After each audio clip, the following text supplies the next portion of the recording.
להודות לאדוני, וזמר לשמך עליון, להגיד בבוקר חסדך, באמונתך בלילות. טוב להודות לאדוני, וזמר לשמך עליון, עלי עשור ועלי עינה, עלי היגיון בחינוך.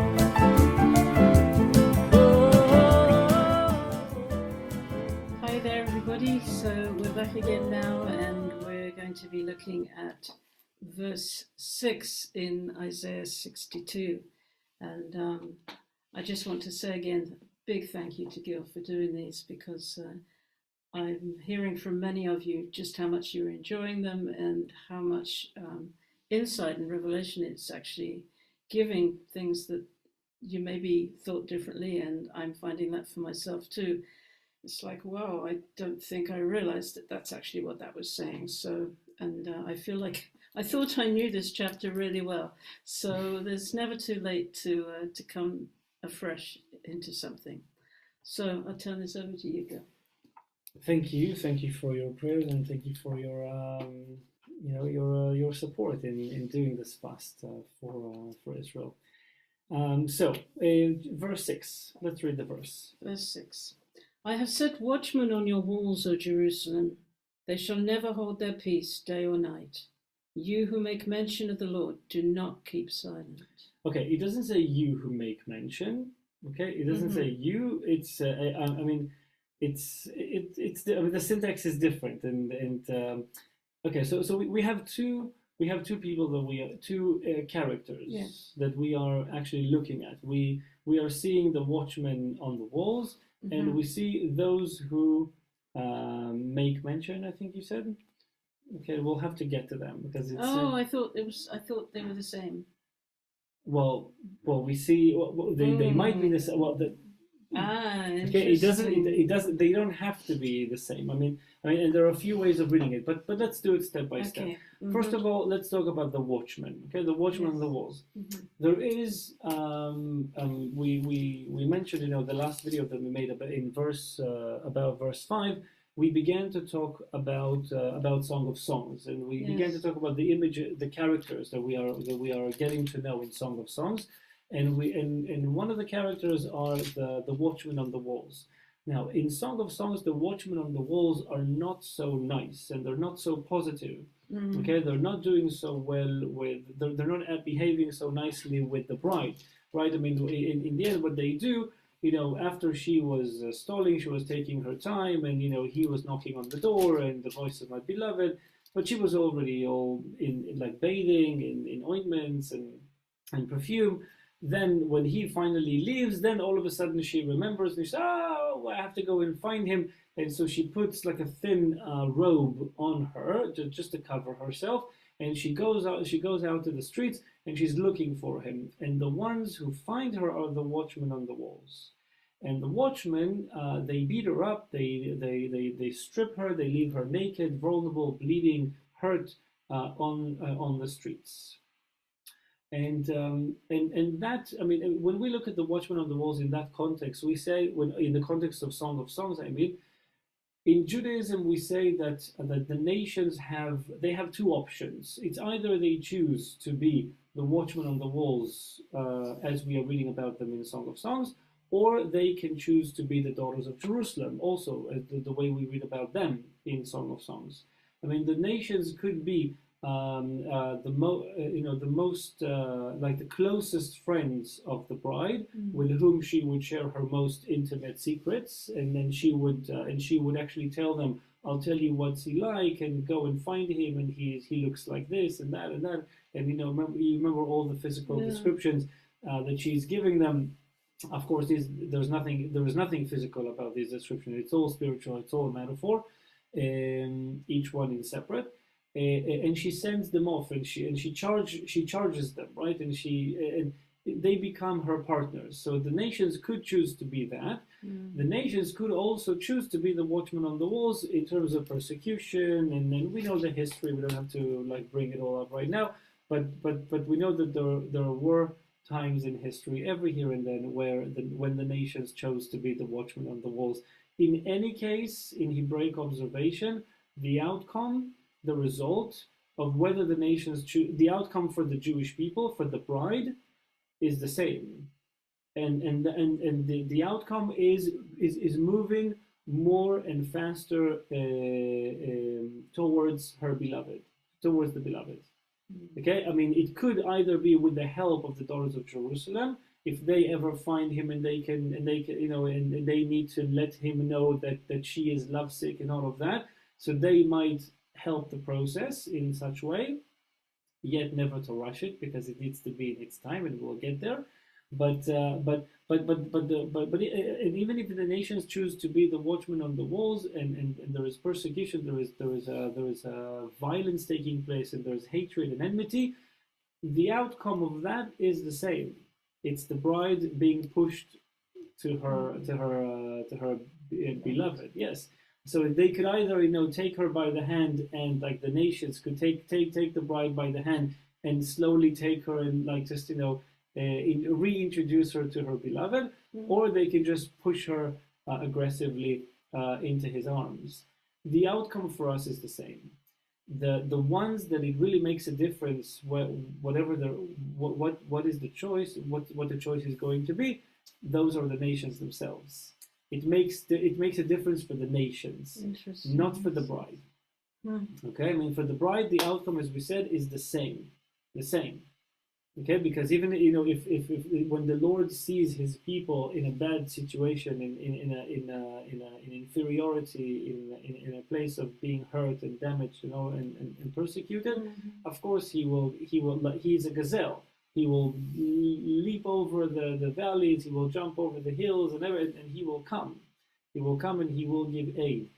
But it's all a question of what the retribution will be for those nations, and of course, being the daughters of Jerusalem is far better. I think we can all agree on that. But here we find the watchman on the walls in a different context, and we dare say, because of the fact that Isaiah knew Song of Songs and Isaiah prophesied, you know, maybe inspired by Song of Songs, we see that clearly from the whole marriage image that we had in previous verses. We might have a feeling that the watchmen on the walls here are different. I mean, and it could be the case that the watchmen on the walls, I mean, that's a different, you know, role that nations could have. But when Jewish people read this verse, it could also be in the context of angels watching over the walls. I mean, spiritual observation, spiritual guarding around the city. And then, so not necessarily intercessors.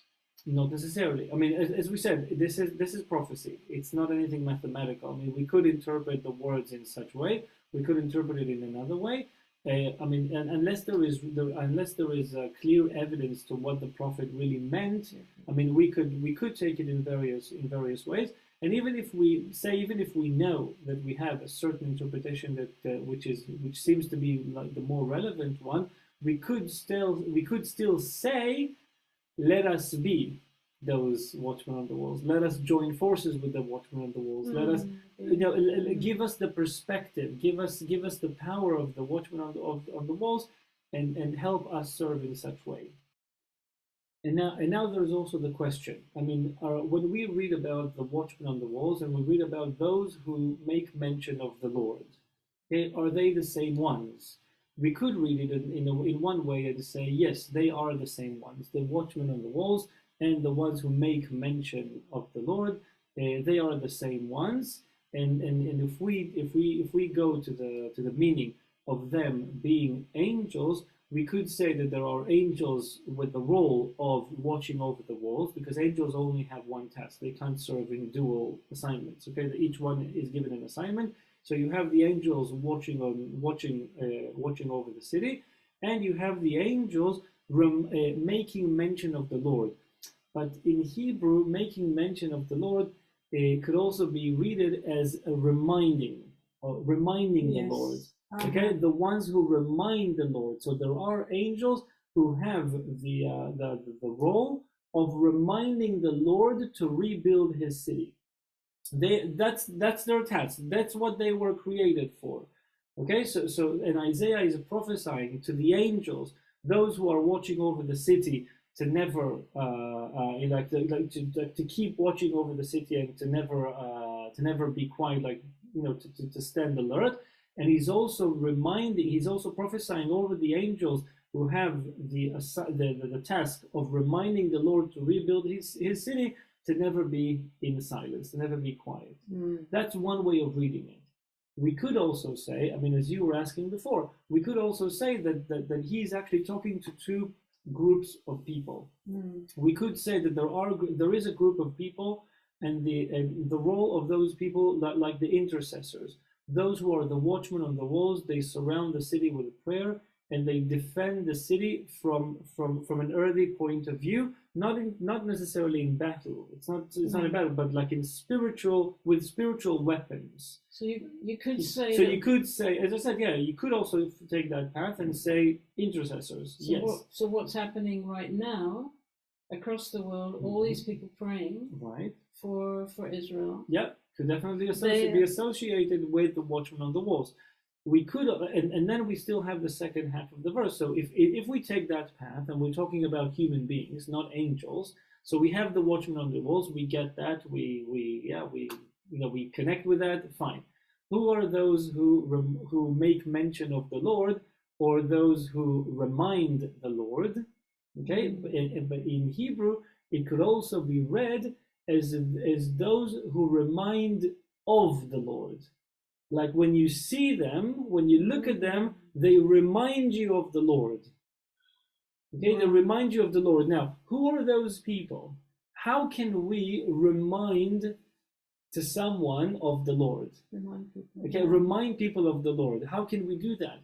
When we resemble him, when we walk in his ways. We've just read in the weekly portion, if you shall walk in my statutes and keep my commandments, and if we serve his will, if we really put his will in the center of our existence and in the center of how we live our lives, and this is really the thing that determines our decisions, it motivates us. When we really radiate the Lord's presence in our lives to others, we remind others of the Lord.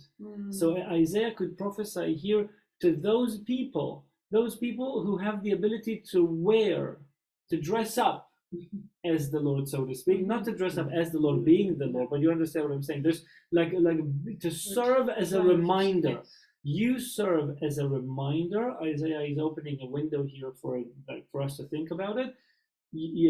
Those people who serve as a reminder to others of the Lord.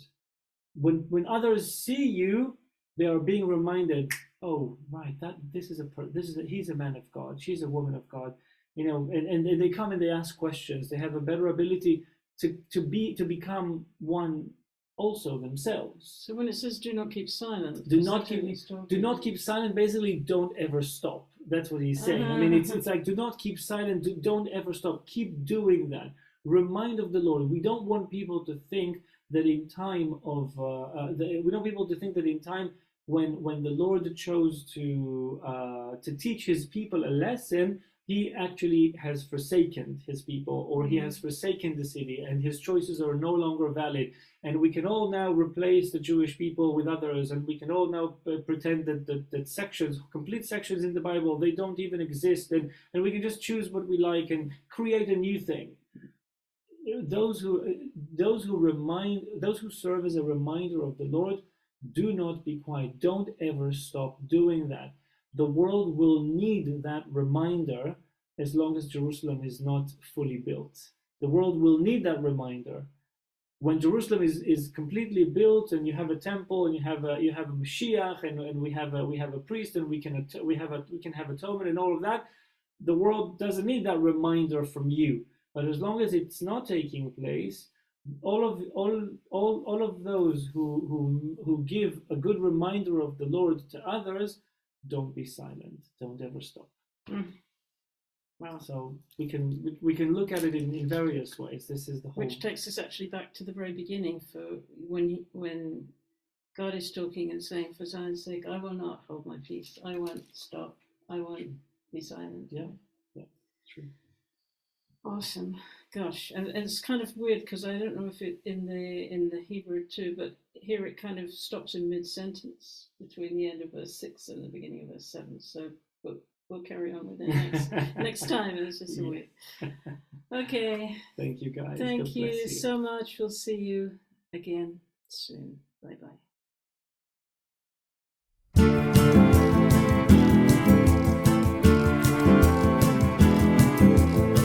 טוב להודות לאדוני, וזמר לשמך עליון, להגיד בבוקר חסדך, ואמונתך בלילות.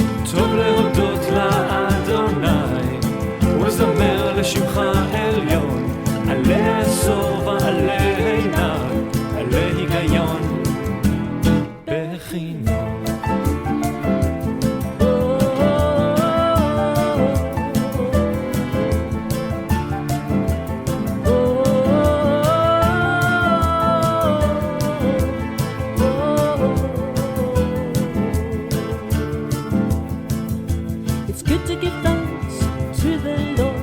Praises to your name, almost high, declare your steadfast love in the morning, and your faithfulness by night.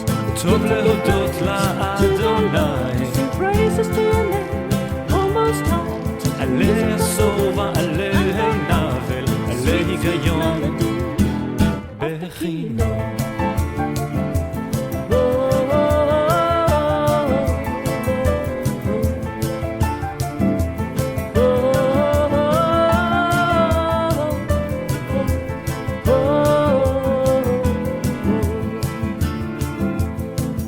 שימחתני אדוני בפעולך, במעשה ידיך אענה. מה גדלו מעשיך, אדוני מידם כל מחשבותיך. טוב להודות לאדוני, וזמר לשמך עליון, להגיד בבוקר חסדך, ואמונתך בלילות. טוב להודות לאדוני, וזמר לשמך עליון, עלי עשור ועלי עיניו, עלי היגיון בחינוך.